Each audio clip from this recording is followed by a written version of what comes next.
Bismillah. Assalamualaikum warahmatullahi wabarakatuh. Alhamdulillah.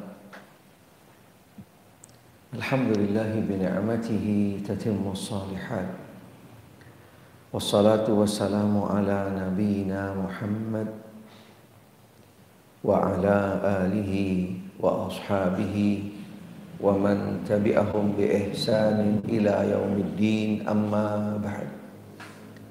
Subhanaka la ilma lana illa ma 'allamtana innaka antal alimul hakim. Farabbi shrah li sadri wa yassir li amri wahlul 'uqdatam min lisani yafqahu qawli. Allahumma arzuqni al-ikhlasa fil qawli wal 'amal fis sirri wal 'alan. Ma'asyiral muslimin, ikhwani fid din, azani Allah wa iyyakum, rahimani rahimakumullah. Alhamdulillah wa syukurillah. Dengan izin takdirnya Allah subhanahu wa ta'ala pada pagi hari ini mengumpulkan kita kembali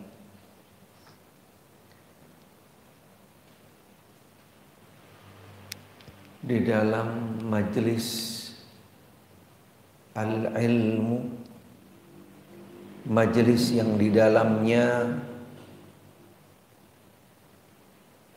akan dirasakan oleh setiap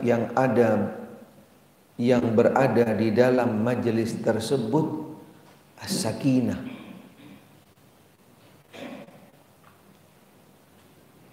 karena majelis ilmu menjadi salah satu daripada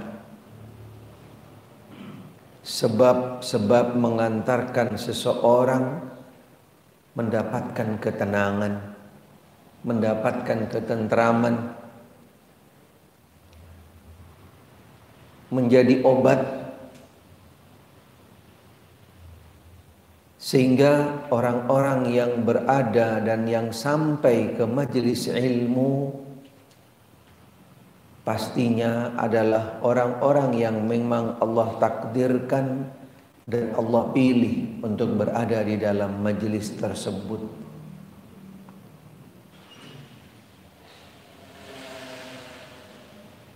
Bukti bahwasanya majelis ilmu adalah majelis yang akan membawa ketenangan, ketentraman, obat bagi jiwa seseorang. Nabi sallallahu alaihi wasallam menggambarkan di dalam hadis yang lain bahwasanya majelis ilmu hilaqul dzikir, yang di dalamnya dibacakan ayat-ayat Allah, kalimat-kalimat Allah, salah satu daripada taman surga Allah Ta'ala yang ada di atas muka bumi. Sehingga seseorang ketika berada di taman biasa saja, taman dunia saja, yang di sana penuh dengan pohon-pohon, ada air yang mengalir, ada angin yang sejuk, kicauan burung di dalamnya, subhanallah, sudah membuat tenang kita, subhanallah, sejuk sekali, sejuk terasa di luar dan juga sampai ke dalam hati. Bagaimana ketika berada di taman surga Allah subhanahu wa ta'ala, subhanallah. Mudah-mudahan ketenangan, ketentraman ini benar-benar menjadi pertanda bagi kita, yaitu pada puncaknya nanti akan mengantarkan kita kepada ketenangan yang kekal abadi di dalam surga Allah subhanahu wa ta'ala. Mudah-mudahan Allah Ta'ala senantiasa melimpahkan kepada kita semua hidayah dan taufiknya, ilmu-ilmu yang bermanfaat, serta kita selalu berada di jalan siratal mustaqim. Doa yang selalu kita minta kepada Allah subhanahu wa ta'ala, yang selalu kita minta tambah kepada Allah Ta'ala, yaitu ilmu, dan kita istiqomah di dalam Islam dan iman. Karena ini akan menjadi bekal, menjadi modal, menjadi pondasi kita di dalam kehidupan dunia untuk memanfaatkan daripada setiap bekal dari waktu umur yang Allah Ta'ala berikan kepada kita, yaitu dengan ilmu. Dengan ilmu tersebut kita realisasikan, kita aplikasikan di dalam beramal taat kepada Allah, yaitu dengan istiqomah di dalam Islam dan iman sampai akhir hayat kita. Amin, Allahumma amin. Ma'asyiral muslimin, ikhwani fid din, azani Allah wa iyyakum, rahimani rahimakumullah. Jamaah Musalla Imam Asy-Syafi'i rahimahullah yang mudah-mudahan senantiasa dirahmati oleh Allah Subhanahu wa taala. Kita sampai ke bab yang ke-10 di dalam Kitabul Iman. Bab yang ke-10 di dalam Kitabul Iman. Setelah kita sudah lalui bab-bab yang sebelumnya, sebagaimana yang kami jelaskan, Al-Imam Al-Bukhari ketika menyusun babnya hampir menunjukkan adanya kolerasi, adanya kesinambungan, adanya keterikatan, keterkaitan antara bab yang satu dengan yang setelahnya di dalam payung yang besar, yaitu Kitabul Iman. Di dalam bab yang pertama, yaitu tentang perkara-perkara Islam. Kemudian beliau melanjutkan di dalam bab yang keduanya, yaitu mengawali di dalam Kitabul Imannya setelah mengenal tentang perkara-perkara yang ada di dalam Islam, yaitu dengan doa. Dengan doa, subhanallah. Doa ini adalah senjata. Doa ini adalah senjata bagi kita. Dan ini yang menjadi senjata yang sangat efisien. Apalagi ketika kita tepat di dalam menempatkan senjata tersebut, menggunakan senjata tersebut. Paling tepatnya, paling efisiennya senjata digunakan, direalisasikan adalah pastinya ketika seorang hamba mendekatkan diri kepada Allah Subhanahu wa taala, yaitu ketika dia berada di dalam sholat. Itu adalah waktu yang sangat tepat, mustajab bagi seorang hamba untuk menggunakan senjatanya.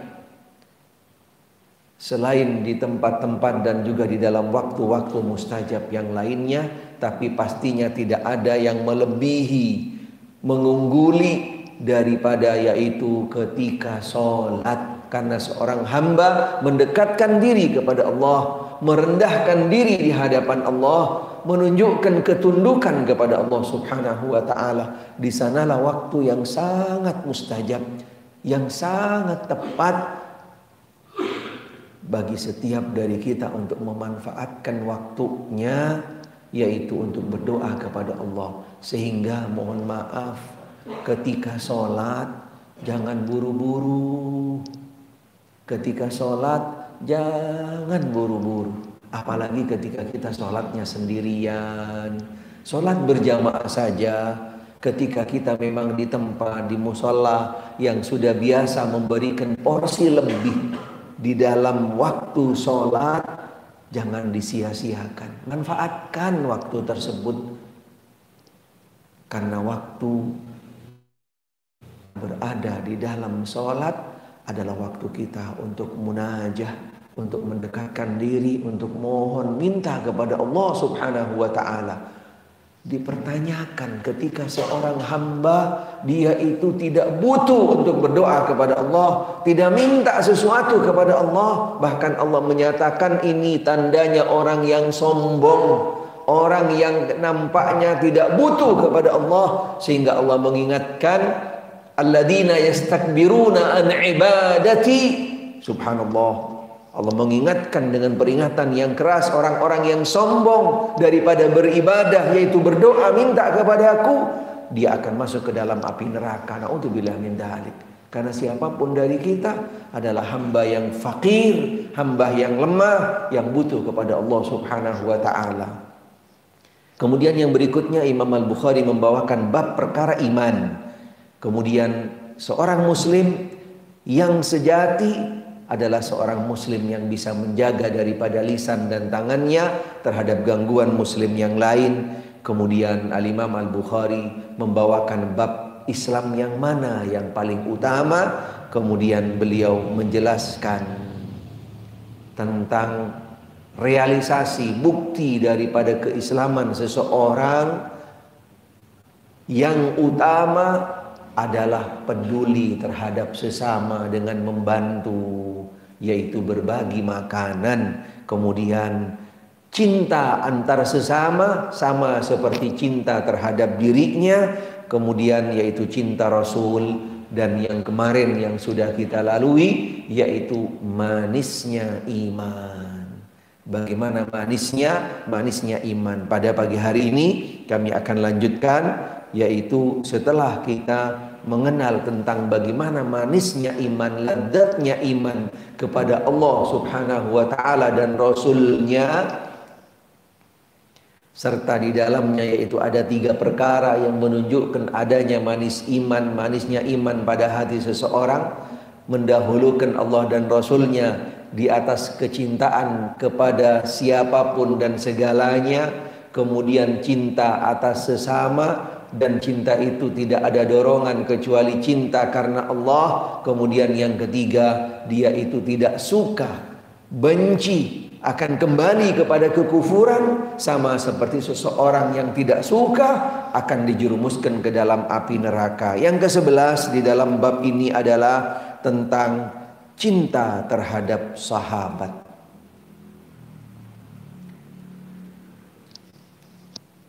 Cinta terhadap sahabat menjadi salah satu daripada pokok prinsip ajaran akidah ahli sunnah wal jamaah. Cinta kepada sahabat bukan perkara yang kecil, bukan perkara biasa. Salah satu daripada pokok-pokok prinsip akidah ahli sunnah wal jamaah yang pernah juga kami jelaskan di dalam pertemuan sebelumnya. Dari mulai penjelasan tentang siapa itu sahabat,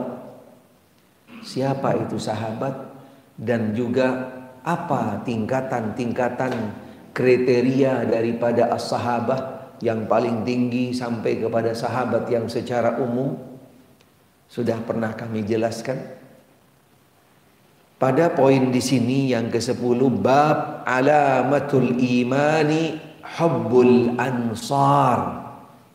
Tanda keimanan, adanya iman pada hati seseorang adalah mencintai al-ansar.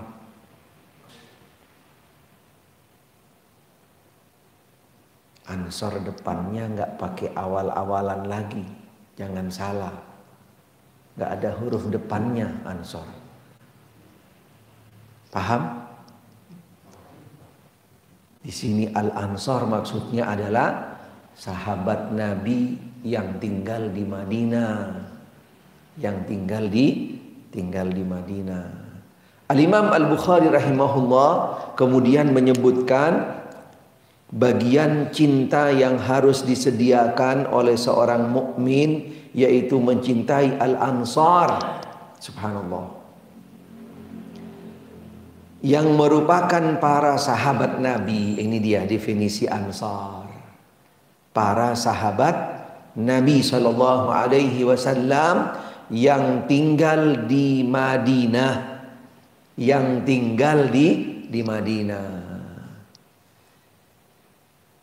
Apa yang mereka lakukan? Mereka menyambut dengan baik, yaitu sahabatnya golongan al-muhajirin yang datang dari Mekah. Sahabat Nabi Shallallahu Alaihi Wasallam yang datang dari Mekah, yang sama-sama berhijrah dengan Nabi Shallallahu Alaihi Wasallam ke Madinah. Berarti kalau Kategori sahabat ada dua, ada Ansar, ada Muhajirin.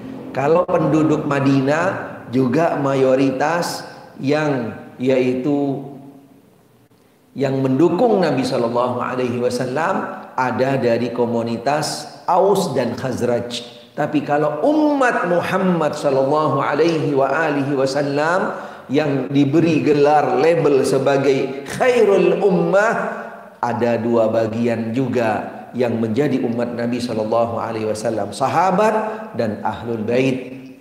Sahabat dan ahlul bait masing-masing di dalam posisinya sendiri-sendiri. Memang kita tidak mungkin menjadi sahabat Ansar, tidak mungkin. Selain ini sudah berlalu, namun setidak-tidaknya kita bisa menjadi orang yang disebut di dalam Al-Quranul Karim, orang yang disebut di dalam, yaitu bisa menjadi orang yang disebut oleh Allah Ta'ala di dalam Al-Quranul Karim, di dalam surat Al-Hasyr ayat yang ke-10, walladzina ja'u min ba'dihim yaquluna rabbana ghufir lana wali ikhwanina alladhina sabaquna bil iman wala taj'al fi qulubina ghillan lil ladzina amanu rabbana innaka raufur rahim. Dan orang-orang yang datang sesudah mereka, ini dia, kita bisa setiap dari kita menjadi orang ini, menjadi golongan ini, menjadi kelompok ini yang Allah Ta'ala jelaskan di dalam Al-Quran. Siapa mereka?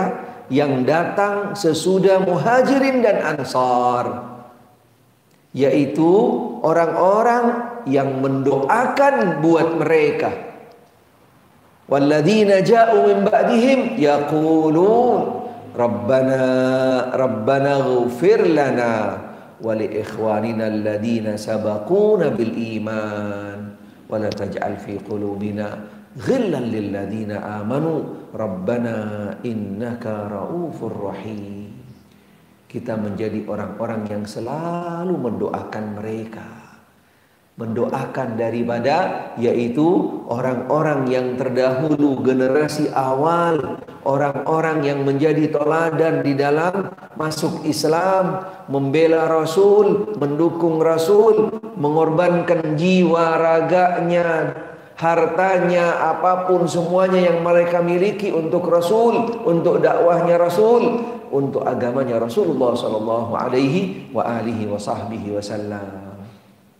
Setiap dari kita pastinya kita bisa masing-masing berlomba untuk semakin meningkatkan jadi orang yang benar-benar, yaitu selalu mendoakan mereka. Yang kedua, orang-orang yang tidak ada di dalam hatinya al-ghil, dengki, hasud, iri hati, kotor, apapun kepada mereka sahabat radhiyallahu taala anhum. Setelah kita mendoakan, berarti sebagai bukti adalah cinta kita, sebagai bukti yaitu dukungan kita kepada mereka dan seterusnya, dan juga menunjukkan bahwasanya bersihnya hati seseorang yang bisa mendoakan mereka as-sahabah, orang-orang generasi yang awal. Al-Imam Al-Bukhari di dalam bab ini membawakan hadis, yaitu hadis yang ke-17 di dalam kitabul iman. Fadhal iqra.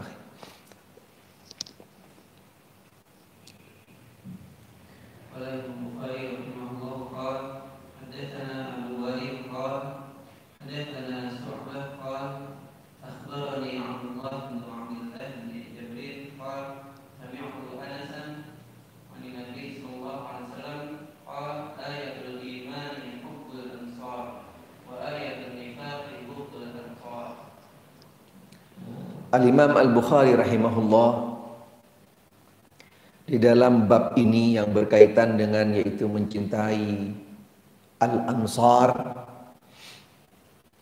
Beliau membawakan hadis, qala Abu Abdullah Muhammad bin Ismail Al-Bukhari rahimahullah, haddatsana Abu Walid qala haddatsana Syu'bah qala akhbarani Abdullah bin Abdullah bin Jabr qala sami'tu Anasan anin Nabi sallallahu alaihi wa alihi wasallam qala ayatul imani hubbul ansar wa ayatul nifaqi bughdul ansar. Al-Imam Al-Bukhari membawakan hadisnya daripada gurunya yaitu Abul Walid. Kemudian gurunya mendapatkan hadis daripada Syu'bah, daripada Syu'bah ibn al-Hajjaj. Kemudian Syu'bah mendapatkan hadis daripada Abdullah bin Abdullah bin Jabr. Kemudian beliau mendapatkan yaitu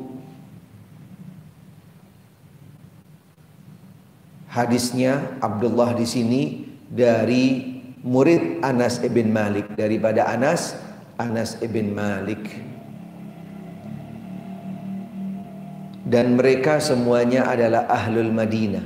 Mereka semuanya ada satu dari gurunya Imam Al-Bukhari yaitu di Basrah, dan yang lainnya adalah ahlul Madinah.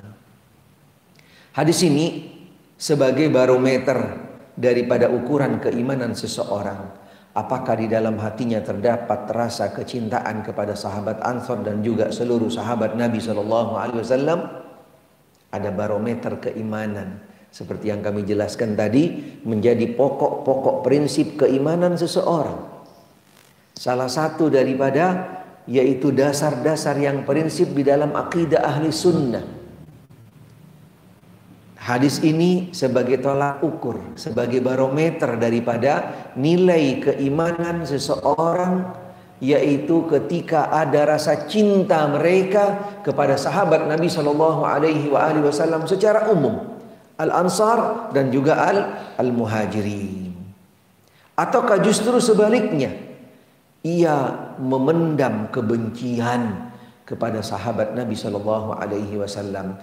Kalau hal ini terdapat pada diri seseorang, maka ia adalah salah satu dari dua jenis manusia. Apakah ia itu orang kafir atau orang munafik di dalam segala bentuk pemahamannya dan golongannya. Allah Subhanahu wa taala menyebutkan dalam surat Al-Fath, di akhir daripada surat Al-Fath, bahwa orang-orang kafir, orang-orang munafik dan yang masuk di dalam golongan tersebut yaitu sangat jengkel kepada para sahabat, marah, dengki, benci, dari mulai yaitu mencaci maki mereka, mendiskreditkan mereka, bahkan sampai pada akhirnya yaitu mengkafirkan mereka. Merekalah orang-orang yaitu orang kafir atau munafik, atau yang ada di dalam hatinya kebencian kepada sahabat. Na'udzubillah min dzalik.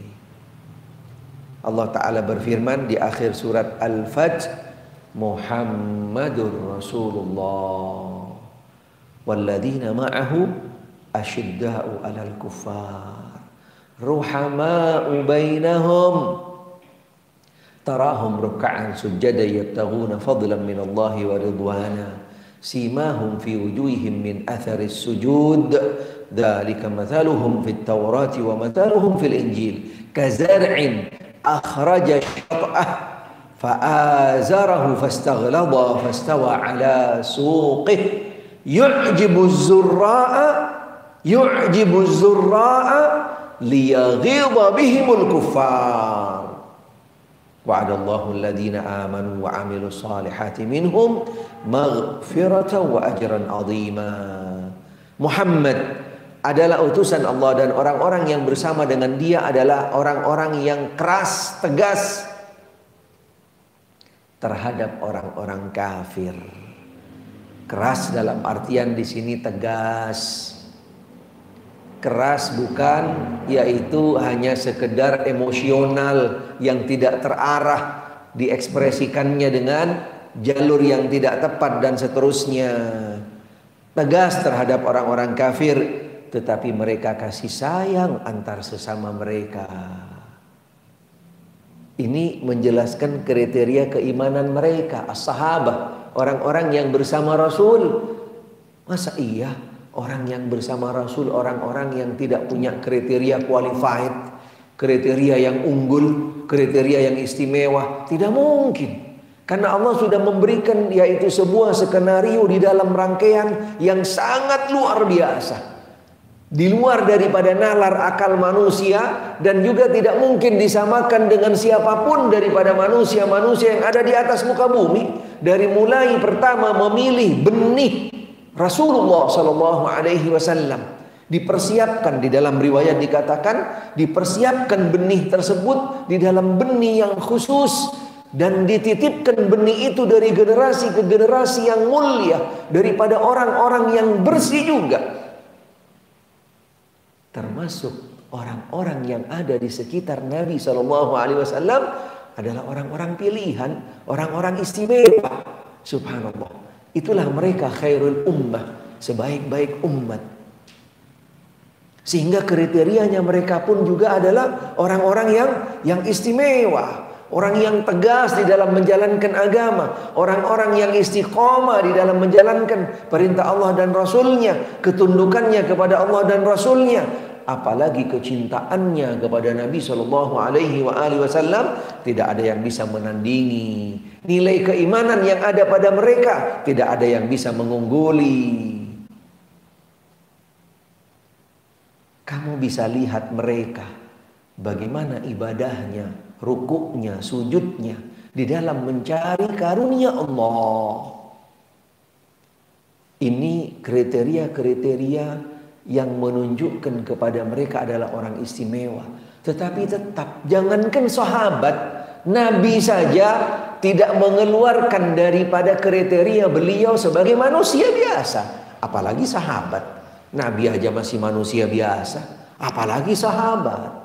Sahabat tentunya manusia biasa. Karena Allah mengutus seorang nabi daripada bangsa manusia, dipilihlah orang-orang yang hidup dan yang sekaligus mendukung nabi adalah manusia juga. Berarti siapapun yang punya sifat karakter manusia, berarti mereka bisa bersalah, bisa lupa, bisa sakit, perlu makan, perlu minum. Karena ini kriteria seorang manusia. Sehingga Nabi Isa alaihissalam dengan ibunya masuk di dalam kriteria yaitu makan dan minum. Dan ini menjadi kriteria kelemahan, kekurangan daripada seorang manusia. Ketika seseorang itu sudah mulai meningkat derajatnya, bukan manusia lagi, kepada tingkatan malaikat saja, udah gak butuh makan, minum, tidur dan yang lainnya. Apalagi kepada tingkatan Allah Azza wa Jal yang tidak mungkin sama dengan semua makhluknya. Sebuah skenario besar, yaitu aturan, tuntunan yang luar biasa yang datang dari Allah Subhanahu wa ta'ala, memposisikan, mendudukkan, menempatkan segala sesuatunya pada tempatnya, pada posisinya. Dengan segala macam kelebihan yang ada pada sahabat, mereka tetap manusia. Mereka tetap manusia. Berarti hal-hal yang kembali kepada kode etik seorang manusia bisa terjadi kepada sahabat radhiyallahu taala anhum. Tetapi di dalam ketundukannya, ketaatannya, nilai keimanannya, pembelaannya kepada Rasul, tidak ada satupun daripada manusia yang bisa mengungguli mereka. Karena mereka dengan melihat wajahnya Rasul saja, itu sudah lebih daripada seseorang yang datang setelahnya beribadah seumur hidupnya. Baru melihat doang. Subhanallah. Sehingga orang yang melihat Rasul juga tidak sembarangan.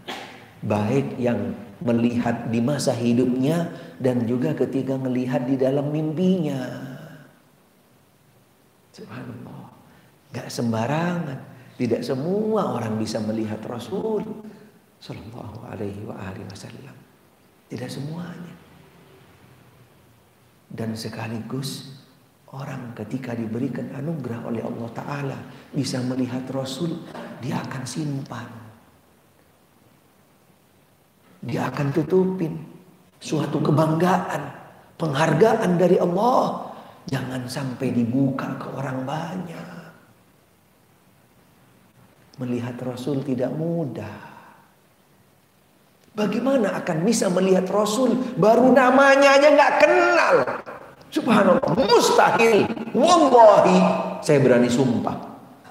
Tidak mungkin orang yang tidak kenal dengan namanya saja akan bisa melihat Rasul, apalagi di mimpinya sekalipun. Tidak mungkin. Tidak mungkin. Karena Rasul akan datang kepada seseorang yang tidak dia kenal dan tidak mengenalinya. Subhanallah. Rasulullah Shallallahu Alaihi Wasallam, walaupun beliau ketika datang di mimpi tidak bisa diserupain apa saja termasuk syaitan, tapi Allah juga sudah tentukan siapa hamba-hambanya. Subhanallah. Walaupun kadang-kadang datang, tapi tidak akan nampak mukanya. Orang yang mimpi Rasul bertahap, tidak mungkin. Apalagi sampai begini begitu. Allahu Akbar. Mudah-mudahan Allah berikan hidayah, berikan taufik, berikan anugerah kepada kita. Minimal kita menjadi orang-orang yang dijelaskan oleh seseorang. Minimal kalau bisa seperti ini, ketika datang di mimpi kita ada seseorang yang menjelaskan kepada kita, itu Rasulullah. Tapi mukanya belum tampak ke kita. Subhanallah. Itu saja sudah suatu kebanggaan, satu kelebihan.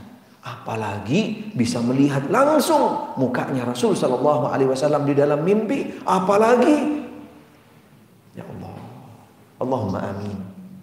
Bisa saja terjadi. Tetapi paling tidak anugerah karunia tersebut biarkan antara kita dengan Allah Subhanahu wa Ta'ala. Karena itu akan menjadi sebuah bonus buat kita. Sebuah bonus bagi kita. Sifat-sifat mereka para sahabat dijelaskan di dalam kitab Taurat, Injil dan seterusnya. Yaitu demikian sifat-sifat mereka dalam kitab Taurat, Injil dan seterusnya. Seperti tanaman yang mengeluarkan tunasnya, maka tunas itu menjadikan tanaman itu kuat. Lalu menjadi besarlah dia dan tegak lurus di atas pokoknya. Bukti daripada nilai keimanan mereka, pembelaan mereka dan seterusnya kepada Rasul Sallallahu Alaihi Wasallam.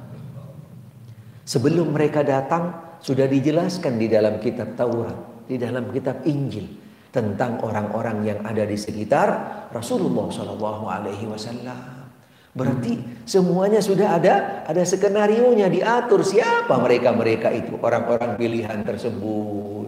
Subhanallah. Sehingga dengan kriteria tadi itu, tanaman itu menyenangkan hati para penanamnya. Subhanallah. Sebuah kebanggaan buat Rasul Sallallahu Alaihi Wasallam. Allah Ta'ala pilihkan orang-orang yang istimewa, orang-orang yang luar biasa. Sama seperti seorang petani yang dari awal dia sudah mempersiapkan segala sesuatunya.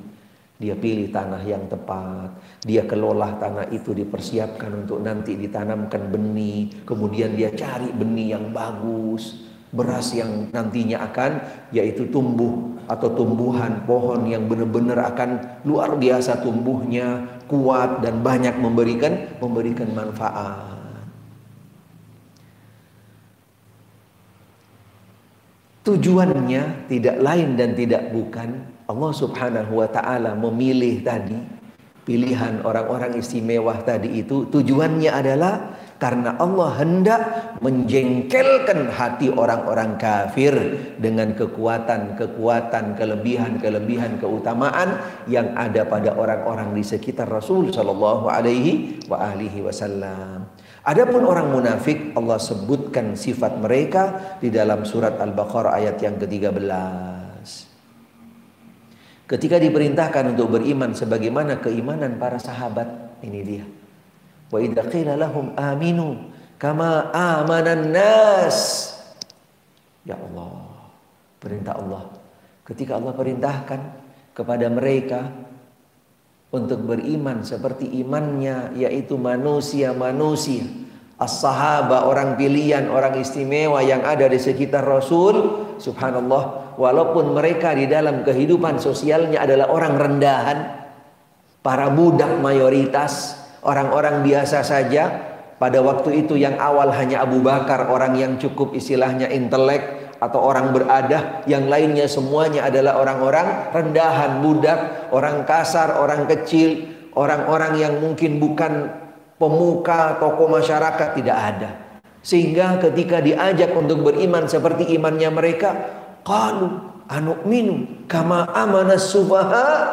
Subhanallah, kita suruh beriman sama seperti mereka, orang-orang rendah, orang-orang kecil. Subhanallah, mohon maaf katanya mereka. Na'udzubillah min dzalik. Padahal sebenarnya imanlah yang mengangkat derajat seseorang, bukan status sosial, bukan tingkat yang ada pada manusia, bukan karena nasab keturunan, bukan karena kekayaan, bukan warna kulit, dan seterusnya. Tapi iman yang mengangkat derajat mereka, sehingga Allah Ta'ala langsung membalas daripada, yaitu apa yang mereka perkirakan. Ala innahum humus sufaha. Mereka yang sebenarnya orang-orang yang rendah, orang-orang yang jelek, dan seterusnya. Walakin la ya'lamu. Tapi mereka tidak tahu, mereka tidak mengerti. Ini ayat seperti yang kami juga jelaskan bisa kita relevansikan dengan situasi kondisi yang ada, walaupun tidak secara spesifik. Ketika kita mengajak kepada tuntunan agama, kepada tuntunan sunnah yang dibawa oleh Nabi Sallallahu Alaihi Wasallam.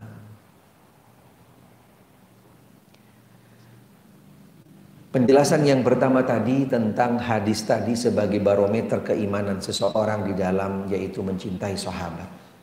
Yang kedua, Rasulullah Shallallahu Alaihi Wasallam juga mewanti-wanti kita agar tidak menggerakkan lisan kita untuk mencela para sahabat. Seperti yang kami jelaskan tadi, dengan segala macam kriteria, kelebihan, keutamaan yang ada pada sahabat, sahabat juga manusia. Mereka bisa bersalah, mereka berdosa, mereka melanggar perintah Allah. Ada juga yang tidak taat, ada yang dikenakan sanksi kepada mereka, dan seterusnya. Karena manusia biasa. Bahkan ada yang juga sampai melakukan dosa-dosa besar. Ada sahabat. Karena mereka di dalam rumusnya, di dalam kaidahnya, tidak ada satupun sahabat itu yang maksum. Tidak ada.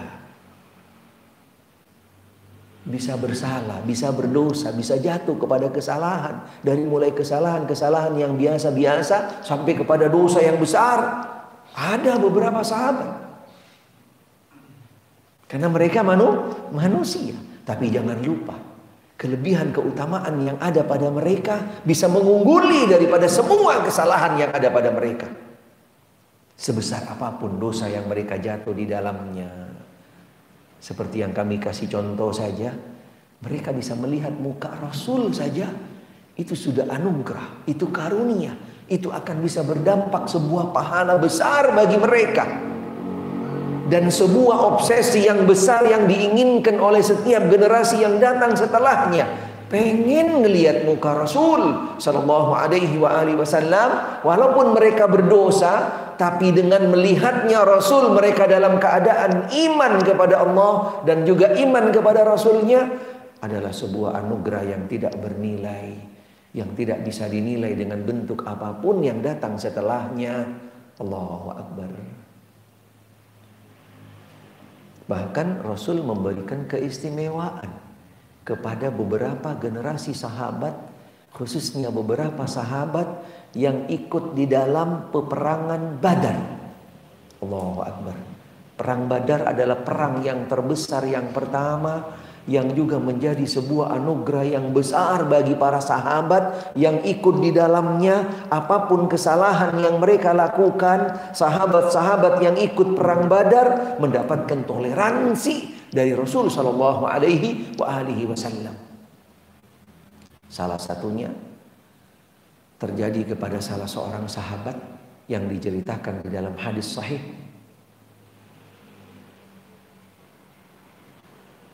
yang namanya sahabat Hatib ibn Abi Balta. Subhanallah, apa kesalahan yang dia lakukan? Hatib bin Abi Balta termasuk salah satu pejuang perang Badar.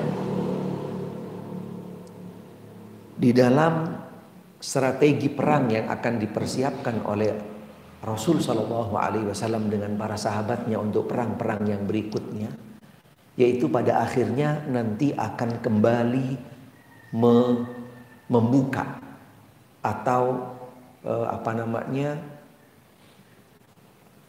apa istilahnya, untuk menaklukkan, untuk menaklukkan kota Mekah, untuk menaklukkan kota Mekah. Hatib bin Abi Balta masih ada saudara-saudaranya, keluarganya di Mekah. Dia ngirim surat, nulis surat, nitip kepada salah seorang yang akan menuju ke Mekah untuk hati-hati. Berarti ini salah satu bentuk khianat, membuka rahasia negara, rahasia strategi perang. Kalau di dalam hukum dunia, apa kalau seorang tentara melakukan seperti ini? Apa hukumannya? Selesai, tinggal nama. Di dalam agama juga ada pelaku-pelaku yang seperti itu. Dan strategi yang dilakukan oleh Hatib sangat cerdik, luar biasa. Karena mereka adalah orang-orang yang memang tahu dengan strategi perang. Dititipkanlah surat tersebut melalui salah seorang wanita, perempuan yang akan menuju ke Mekah dengan rombongannya. Dan di mana itu ditaruh kertas tulisan surat tersebut? Ada yang tahu di mana? Subhanallah, di ikatan rambutnya. Allahu Akbar. Akhirnya Nabi perintahkan salah seorang sahabat untuk mengerceknya, memeriksanya. Rasul dari mana informasinya kalau bukan dari Allah? Melalui Jibril alaihissalam. Kalau informasi biasa, subhanallah, karena dulu tidak ada intelijen. Intelijennya Rasul Jibril alaihissalam. Subhanallah. Perintahkan salah seorang sahabat, sebelum saya geledah, sebelum saya buka, serahkan apa yang ada padamu, apa yang dititipkan seseorang kepadamu. Subhanallah. Sahabat tadi sudah diinformasikan oleh Rasul Shallallahu Alaihi Wasallam. Akhirnya diberikanlah oleh seorang wanita tadi itu surat, sepucuk surat kecil saja, sedikit, tapi isinya subhanallah. Apa kata Nabi kepada Hatib ibn Abi Balta? Dia mengatakan, kalau kamu bukan ahli Badr, ini dia kelebihannya. Kalau kamu bukan seorang ahlu Badrin, sungguh aku akan tegakkan hukum kepadamu. Karena dia termasuk para sahabat yang masuk di dalam peperangan Badr, pengikut perang Badr. Allahu Akbar. Nabi berikan toleransi karena tidak mudah seseorang baru pertama di dalam, yaitu beragama, berislam, ikut dakwah bersama Rasul, kemudian diajak perang, dan perang yang luar biasa menghadapi orang-orang Quraisy yang mereka punya kekuatan, punya kekayaan dan seterusnya. Tapi dengan bukti, yaitu responnya Hatib di dalam ikut perang, menunjukkan ada iman, walaupun imannya masih perlu dibenahi, perlu diluruskan, perlu ditingkatkan. Ini salah satu daripada bentuk kesalahan sahabat, dan itu wajar, dan itu kesalahan besar, bukan kecil. Termasuk juga yaitu ketika di zaman-zaman setelahnya, zaman Abu Bakar, zaman Umar, ada beberapa sahabat-sahabat yang juga salah, tetapi tidak mengurangi derajat mereka. keimanan mereka, apalagi juga tidak bisa mengungguli daripada anugerah karunia, pembelaan, pendukungan, iman yang ada pada diri mereka daripada semua kesalahan-kesalahan yang ada yang dilakukan oleh para sahabat radhiyallahu taala anhum. Karena sahabat tidak maksum, maksum hanya ada pada para nabi dan rasul, tetapi ada kriteria yang juga khusus ada pada sahabat, dan ini tidak dimiliki oleh generasi setelahnya. Sahabat adalah yaitu adil.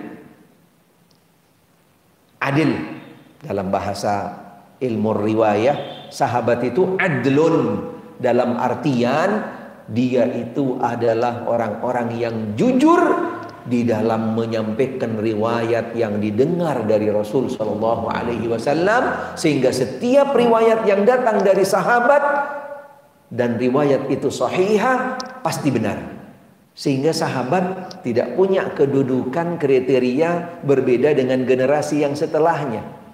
Generasi yang setelahnya masih perlu dilakukan klarifikasi sehingga mereka punya tingkatan. Ada yang tingkatannya dia itu thiqah, hafid dan seterusnya. Tapi kalau sahabat tidak ada. Karena mereka semuanya di dalam satu tingkatan, walaupun klarifikasi daripada tingkatan sahabat berbeda-beda. Yang paling tinggi sahabat Khulafaur Rasyidin, kemudian Ahlul Badr, kemudian sahabat ini, sahabat itu, kemudian sahabat-sahabat junior dan juga sahabat-sahabat yang lainnya. Tapi secara umum sahabat punya kriteria yaitu adlun di dalam riwayah, bukan maksum.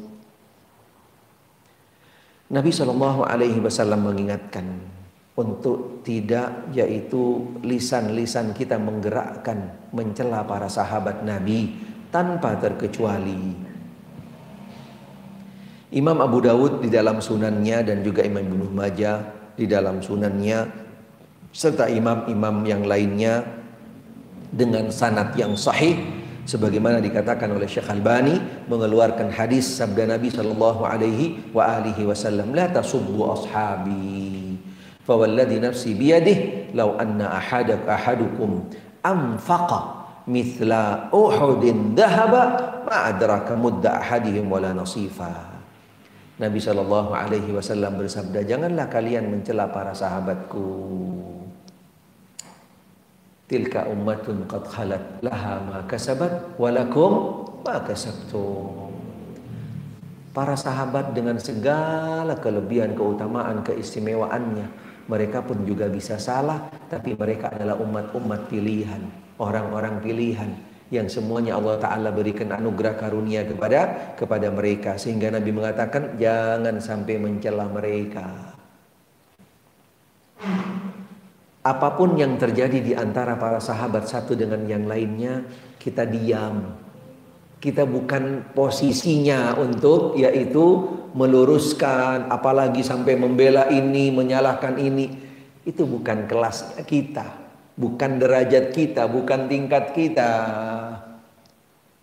Kita diam di dalam hal ini.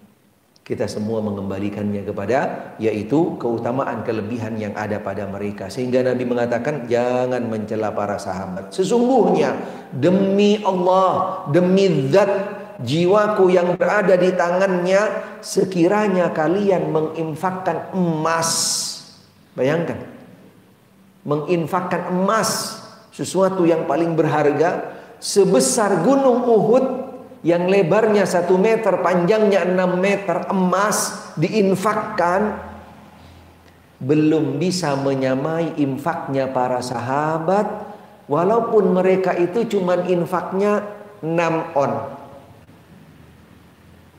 Gak bisa. Karena yang berbeda di sini bukan nilai ibadahnya, tapi nilai imannya. Mungkin kalau nilai ibadahnya bisa saja bisa berbeda, tapi nilai imannya ini yang tidak bisa mengungguli daripada as-sahabah radhiyallahu taala anhum. Sehingga di dalam riwayat pernah dikatakan bagaimana salah seorang sahabat yang ketika ditantang dia masuk Islam, kemudian setelah masuk Islam dia itu ditantang untuk minum racun. Subhanallah. Sahabat Khalid ibn al-Walid. Subhanallah. Kalau kembali kepada yaitu karakter aslinya, manusia sama aja dengan kita. Walaupun juga hati-hati, adegan ini berbahaya, tidak bisa ditiru. Dan jangan coba-coba gitu kan. Kecuali orang-orang bukan profesional di sini, orang-orang yang punya nilai iman yang berbeda. Karena Khalid dengan kita secara manusia, bukan Khalid Basalama tapi ya, Khalid ibn al-Walid. Khalid ibn al-Walid. Apa bedanya dengan kita? Manusia biasa. Subhanallah.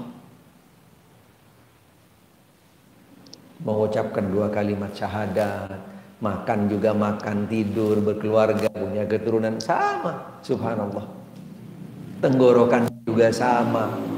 Tapi yang membedakan antara kita dengan beliau adalah nilai imannya. Sehingga dengan ketika ditantang makan atau minum racun, beliau dengan membaca Bismillah, selamat, aman.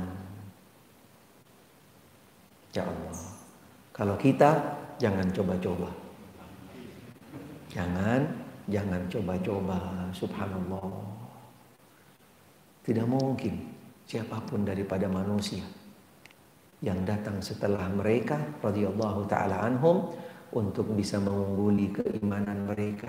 Tapi tentang pahala atau mungkin tentang tantangan, rintangan, bisa jadi kita berada di zaman yang mungkin lebih besar tantangan kita. Bisa jadi tantangannya, cobaannya, tapi tetap nilai keimanannya. Mereka adalah orang as-sabiqunal awwalun, as-sabiqunal awwalun.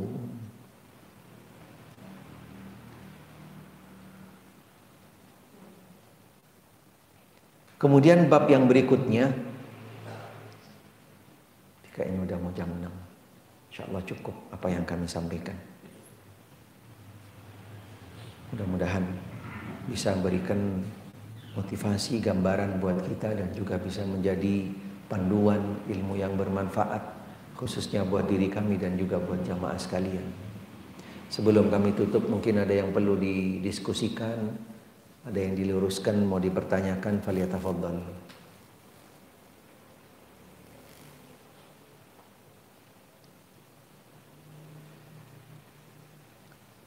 Baik, mudah-mudahan cukup insyaallah pertemuan kita pada pagi hari ini.